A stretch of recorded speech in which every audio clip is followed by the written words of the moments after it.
اعوذ باللہ من الشیطان الرجیم بسم اللہ الرحمن الرحیم انا اعطیناک الکوثر فصل لربک وانحر ان شانئک هو الابتر۔ صدق اللہ مولانا العظیم۔ معزز سامعین، السلام علیکم۔ میں آپ کو اپنے اس چینل میں خوش آمدید کہتی ہوں۔ آج کا ہمارا موضوع ہے سورہ کوثر کا ترجمہ اور تفسیر۔ تو آئیے اپنے سبق کا آغاز کرتے ہیں۔ اعوذ باللہ من الشیطان الرجیم، میں پناہ مانگتی ہوں اللہ کی شیطان مردود سے۔ بسم اللہ الرحمن الرحیم، شروع کرتی ہوں اللہ کے نام کے ساتھ جو بہت ہی مہربان اور ہمیشہ رحم فرمانے والا ہے۔ انا اعطیناک الکوثر، بے شک ہم نے آپ کو جو کچھ عطا کیا بے حد و حساب عطا کیا، یعنی آپ کو جو بھی عطا کیا بے حد و حساب بہت زیادہ عطا کیا۔ اب اس سورہ مبارکہ کی پہلی آیت میں اللہ تبارک و تعالی نے، جو اس کائنات کا خالق ہے، جو اس کائنات کا مالک ہے، جو رب العالمین ہے، جو ان زمین و آسمان کو پیدا کرنے والا ہے، اس رب کریم نے اپنی تمام عنایات، اپنی تمام نوازشات کو کوثر کے ایک کلمہ میں جمع کر دیا، کوثر کے ایک کلمہ میں سمو کر رکھ دیا، اور فرمایا کہ اے حبیب، ہم نے آپ کو کوثر عطا فرمایا۔ انا، بے شک ہم نے، اعطینا، ہم نے عطا کیا، کل کوثر، آپ کو کوثر یعنی بے حد و حساب۔ اور جو چیز اللہ تبارک و تعالی عطا فرمانا چاہیں اسے کوئی روک نہیں سکتا، اور جو چیز وہ ہمیں عطا کر دیں اسے ہم سے کوئی چھین بھی نہیں سکتا۔ اب ہم ذرا اس لفظ کوثر کو سمجھنے کی کوشش کریں گے۔ اس کے بہت سے مفہوم ہیں، بہت سے علماء نے اس لفظ کی، اس کوثر لفظ کی تفسیر بہت مختلف انداز میں، بہت نئے انداز میں کی ہے۔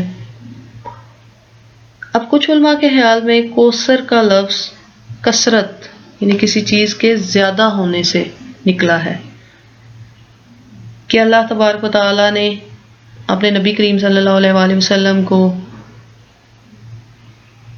کثرت سے، ہر چیز کثرت سے عطا کی، جو بھی عطا کیا بہت زیادہ عطا کیا۔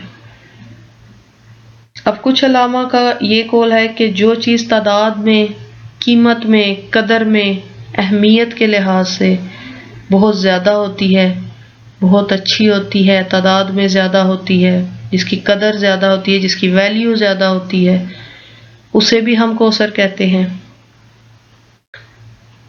اب اگر تو کوئی ایک چیز اللہ تبارک و تعالی نے اپنے نبی کو عطا کی ہوتی تو اس کا ذکر بھی کر دیا جاتا یہاں پر، اگر کچھ چیزیں ہوتی تو تب بھی ذکر کر دیا جاتا، لیکن یہاں تو حالت یہ ہے کہ جو عطا فرمایا بے حد و حساب عطا فرمایا۔ کس کس چیز کا ذکر کیا جائے اور کس کس چیز کا ذکر نہ کیا جائے، اسی لیے اللہ نے فرمایا کہ اے حبیب، میں نے آپ کو جو نعمتیں عطا فرمائی ہیں وہ بے حد و حساب عطا فرمائی ہیں۔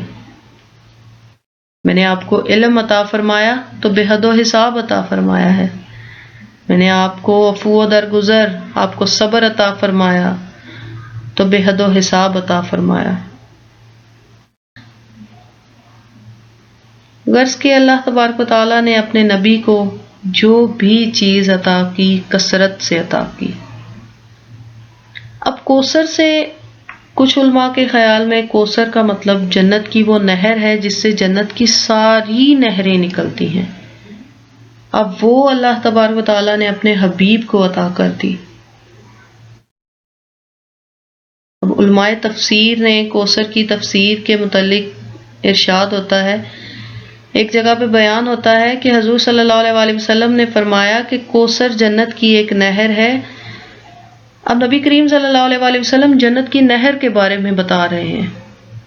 ذرا شان دیکھیے ہمارے نبی کی کہ کوثر جنت کی ایک نہر ہے جس کے دونوں کنارے سونے کے بنے ہوئے ہیں، موتیوں کا فرش بچھا ہوا ہے، اور اس کی مٹی کستوری سے زیادہ خوشبودار ہے، اس کا پانی شہد سے زیادہ میٹھا اور برف سے زیادہ شفاف ہے۔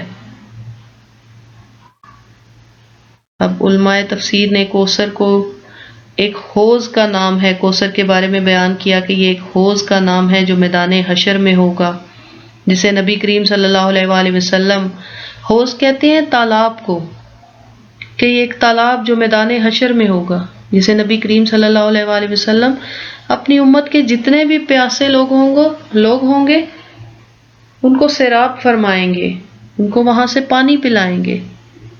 اسے حوض کوثر کا نام دیا جاتا ہے، اور اس تالاب کے اس حوض کے کناروں پر اتنے پیالے پڑے ہوں گے، اتنی کثرت سے اتنے زیادہ پیالے رکھے ہوں گے کہ جتنے آسمان پر ستارے ہیں، تاکہ در حبیب پر آ کر کسی پیاسے کو انتظار نہ کرنا پڑے۔ اب کوثر سے مراد یہاں پر نبوت بھی ہو سکتی ہے جو اللہ تبارک و تعالیٰ نے نبی کریم صلی اللہ علیہ وآلہ وسلم کو عطا فرمائی۔ اب نبی تو پہلے بھی تشریف لائے، آپ صلی اللہ علیہ وآلہ وسلم سے پہلے بھی نبی تشریف لائے، لیکن جو نبوت محمدیہ ہے، جو محمد صلی اللہ علیہ وآلہ وسلم کی نبوت ہے، اس کے جو فضائل، اس کے جو برکات ہیں، اس کا کوئی اندازہ نہیں لگا سکتا۔ آپ تو ساری کائنات کے نبی ہیں، آپ تو ساری انسانیت کے نبی ہیں، ساری انسانیت کے لیے آپ کی زندگی کو اسوہ حسنہ بنا دیا گیا، یعنی میرے نبی کی سنت پر چلو گے تو کامیاب ہو جاؤ گے، میرے نبی کا رستہ اپناؤ گے تو صراط مستقیم پالو گے، میرے نبی کے گن گاؤ گے، میرے نبی کے پیروکار بنو گے تو دنیا بھی تمہاری اور آخرت بھی تمہاری۔ یہ ہے ہمارے نبی کی شان، یہ ہے ہمارے نبی کریم صلی اللہ علیہ وآلہ وسلم کی شان کہ انہیں نبوت بھی عطا ہوئی تو کس انداز سے عطا ہوئی۔ اب کوثر سے مراد قرآن کریم بھی ہے۔ اب جو پہلے انبیاء آئے وہ بھی اپنے صحائف، اپنی کتابیں لے کر آئے، لیکن جو ہدایات، جو تعلیمات قرآن پاک میں ہیں وہ کسی اور کتاب میں نہیں، اور اس کتاب کو آخری الہامی کتاب، اس میں مکمل ضابطۂ حیات اسے قرار دیا گیا ہے کہ ہماری زندگی کا کہ ہر پہلو کا اس کتاب میں ذکر موجود ہے، ہمیں اپنی زندگی کے ہر پہلو کے متعلق اس کتاب سے رہنمائی ملتی ہے۔ اللہ تبارک و تعالیٰ نے نبی کریم صلی اللہ علیہ وآلہ وسلم پر یہ کتاب نازل فرمائی، اسی لیے اس کتاب کو بھی کوثر سے ماخوذ کیا جا سکتا ہے۔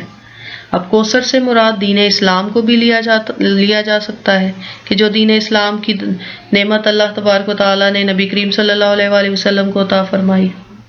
اب کوثر سے مراد صحابہ کرام کی کثرت بھی ہے کہ جتنے صحابہ نبی کریم صلی اللہ علیہ وآلہ وسلم کے تھے، کسی دوسرے نبی یا رسول کے اتنے صحابہ نہیں تھے۔ کوثر سے مراد آپ صلی اللہ علیہ وآلہ وسلم کا ذکر بھی ہے کہ جس کو اللہ تبارک و تعالیٰ نے اتنا کثرت سے اور اتنا بلند کر دیا کہ ساری کائنات جو ہے وہ آپ کے ذکر سے منور ہے۔ اب کوثر سے مراد مقام محمود بھی ہے جو نبی کریم صلی اللہ علیہ وآلہ وسلم کو عطا ہوا کہ جب روز محشر آپ شفاعت عامہ فرمائیں گے۔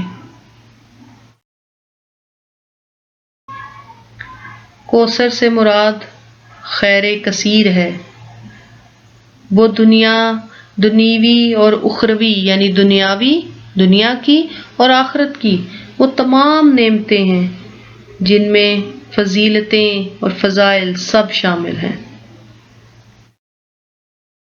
اب دوسری آیت مبارکہ کی طرف چلتے ہیں۔ میں امید کرتی ہوں کہ آپ کوثر جو بظاہر تو ایک لفظ ہے لیکن اس کا مفہوم، اس کی تفہیم انتہائی جامع ہے، آپ اسے سمجھ چکے ہوں گے۔ اب ہم اپنی دوسری آیت مبارکہ کی طرف بڑھتے ہیں۔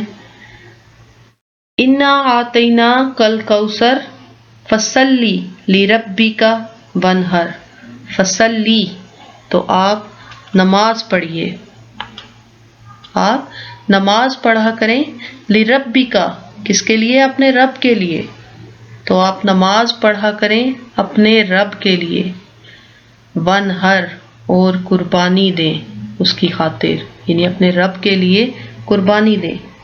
اب اللہ تبارک و تعالیٰ نے پہلے تو اپنی عنایات، اپنے فضل و کرم سے اپنے حبیب کو سرفراز کرنے کا ذکر فرما دیا کہ میں نے اپنے نبی کو کوثر عطا کی، میں نے اپنے نبی کو ہر چیز بے حد و حساب کثرت سے عطا کی، علم عطا کیا، صحابہ عطا کیے، قرآن کریم عطا کیا، غرض کے کوثر کے کئی مفہوم جو میں بیان کر چکی ہوں، سب کچھ عطا کیا۔ اب کیا؟ اب ان انعامات اور احسانات کا شکر ادا کرنے کی تلقین کی جا رہی ہے۔ اب اگلی آیت میں کیا ہے کہ میرے نبی، میں نے آپ کو بے حد و حساب جو کچھ بھی عطا کیا، بے حد و حساب عطا کیا۔ اب آپ کا کیا ہے؟ آپ کا فرض کیا ہے کہ حبیب آپ اپنے رب کے لیے نماز پڑھا کرو اور اس کی خاطر قربانی دیا کرو۔ اب کچھ کافر لوگ جو کھاتے تو کسی اور کا ہیں، جو کھاتے اللہ تبارک و تعالیٰ کا ہے کہ دسترخوان سے ہیں، لیکن وہ نام اپنے غیر خداؤں کا لیتے ہیں، وہ عبادت اپنے باطل معبودوں کی کرتے ہیں، وہ قربانیاں بتوں کے نام پر دیتے ہیں۔ تو نبی کریم صلی اللہ علیہ وآلہ وسلم کو یہ بتایا جا رہا ہے، یہ سمجھایا جا رہا ہے کہ اے میرے محبوب، آپ ان کا طریقہ اختیار نہ کرنا، وہ سب ناشکرے ہیں، وہ کفران نعمت کر رہے ہیں۔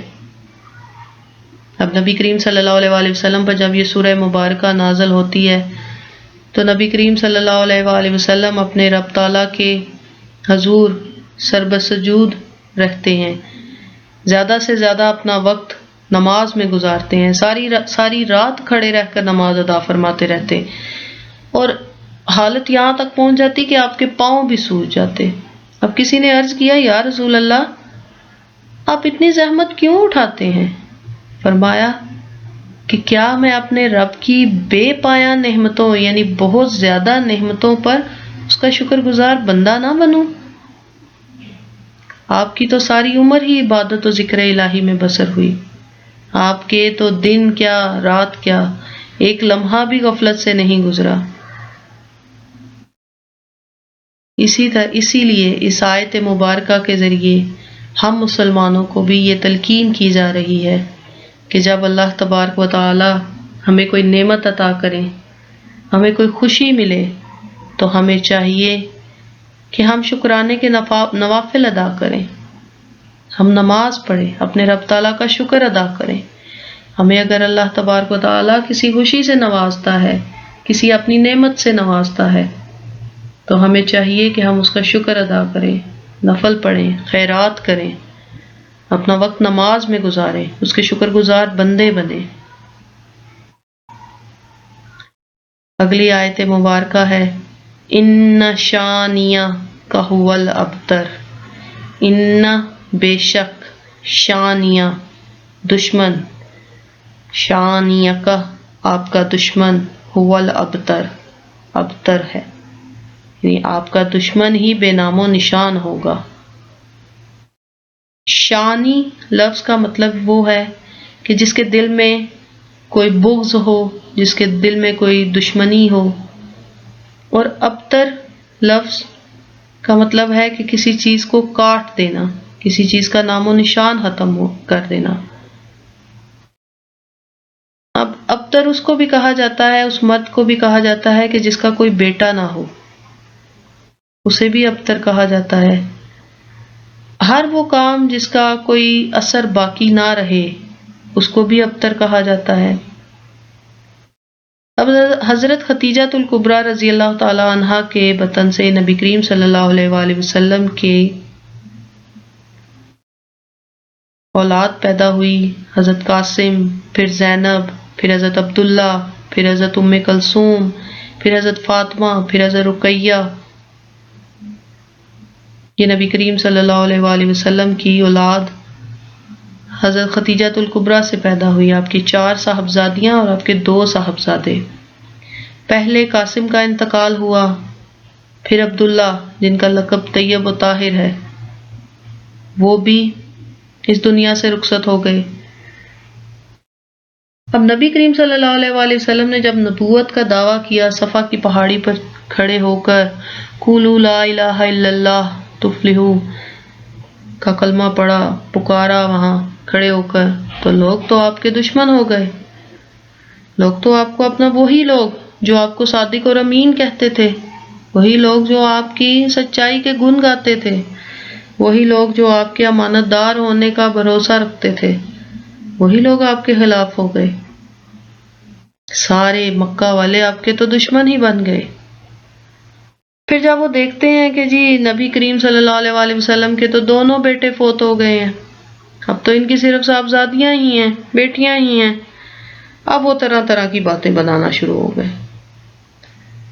ابو لہب جو حقیقی چچا ہے وہ اس بات کی خوشخبری لوگوں کو سنا رہا ہے کہ آج کی رات محمد صلی اللہ علیہ وآلہ وسلم جو ہیں وہ ان کی نسل ختم ہو گئی۔ اب عاص بن وائل ہے، وہ کہتا ہے جی کہ ان کی نسل ختم ہو گئی ہے، اب تو یہ ابتر ہیں۔ اب کافر لوگ جب اسلام کی ترقی کو دیکھتے تھے نا تو وہ اپنا دل بہلانے کے لیے ایسے کہا کرتے تھے کہ چلو جی فکر کی تو کوئی بات ہی نہیں ہے، یہ تو چند روز کا کھیل ہے، لڑکا تو ان کا، بیٹا تو کوئی ان کا ہے نہیں جو ان کے اس کے مشن کو، ان کے اس مقصد کو جاری رکھے گا۔ یہ جب تک یہ اس دنیا میں ہیں تو یہ ان کا مشن چل رہا ہے، جب یہ اس دنیا سے رخصت ہوں گے تو ان کا دین بھی ختم ہو جائے گا، ان کا مقصد بھی ختم ہو جائے گا۔ اب اللہ تبارک و تعالیٰ نے اس ایک آیت میں ان تمام گستاخوں کو، ان کی تمام گستاخیوں کا منہ توڑ جواب دیا، ان کی اس خوش فہمی کو بھی ختم کر دیا جس سے وہ اپنے دل بہلا رہے تھے، جس سے وہ سوچ سوچ کے وہ خوش ہو رہے تھے۔ فرمایا کہ جو میرے محبوب کا دشمن ہوگا، شانیہ کا، جو میرے محبوب کا دشمن ہوگا، جو اس کے دین کا بدخواہ، اس کے دین کے بارے میں برا سوچے گا، جو اس کے نظام سے روگردانی کرے گا، جو احکام شریعت کی پابندی نہیں کرے گا، جو میرے مذہب پہ چلنے والا نہیں، جو میرے نبی کو ستائے گا وہ مٹ جائے گا، جو میرے نبی کو ستائے گا وہ مٹ جائے گا، اس کی قوم اسے بھول جائے گی، تاریخ اسے بھول جائے گی، اس کا کوئی نام لینے والا نہیں ہوگا۔ وہی لوگ جو نبی کریم صلی اللہ علیہ وآلہ وسلم کو ابتر ابتر کہہ کر پکارتے تھے نا، یہ رب تعالیٰ نے جواب دیا کہ میرا نبی، اس کا نام و نشان کبھی نہیں مٹے گا، اس کا ذکر کبھی نہیں مٹے گا، اور نہ ہی میرے دین کا ذکر مٹے گا۔ نام تو مٹے گا ان کا، ذکر تو مٹے گا ان کا کہ جو دشمنی کرنے والے ہیں، جو دشمن ہیں، جو ستانے والے ہیں، جو پریشان کرنے والے ہیں، جو ہر موقع پر، ہر بات پر میرے نبی کو اذیت پہنچانے والے ہیں۔ اب نبی کریم صلی اللہ علیہ وآلہ وسلم کی اگر اولاد یعنی ان کے بیٹے نہیں، ان کے فرزند نہیں، تو کیا اس کا یہ مطلب ہے کہ ان کا دین ختم ہو جائے گا؟ بلکہ اللہ تبارک و تعالیٰ نے تو اپنے نبی کو یہ شان عطا فرمائی کہ ان کا ہر امتی، ہاں وہ کسی بھی قبیلے سے ہو، کسی ملک کا رہنے والا ہو، کوئی بھی زبان بولتا ہو، وہ نبی کے ذکر کو ہمیشہ روشن رکھے گا۔ دوسرے لوگوں کی نسل تو ان کے بیٹوں سے چلتی ہے نا، لیکن اللہ تبارک و تعالیٰ نے اپنے حبیب کی نسل کو ان کی بیٹی خاتون جنت سیدہ طاہرہ زکیہ فاطمہ رضی اللہ تعالیٰ عنہا سے چلایا، اور اللہ تبارک و تعالیٰ نے فرمایا کہ میں اس نسل میں اتنی برکت دوں گا کہ دنیا اسلام کے گوشے گوشے میں یہ نسل پھیل جائے گی۔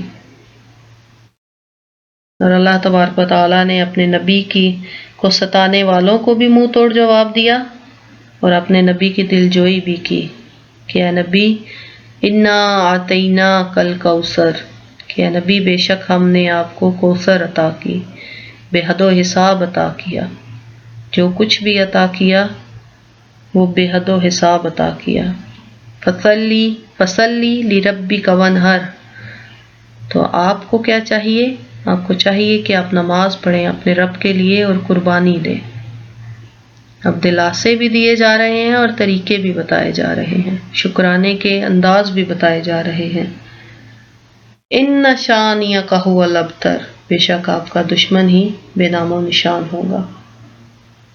میں امید کرتی ہوں کہ آج کی اس ویڈیو میں آپ سورہ کوثر کے شان نزول اور اس کے ترجمہ اور تفسیر کو اچھی طرح سمجھ چکے ہوں گے۔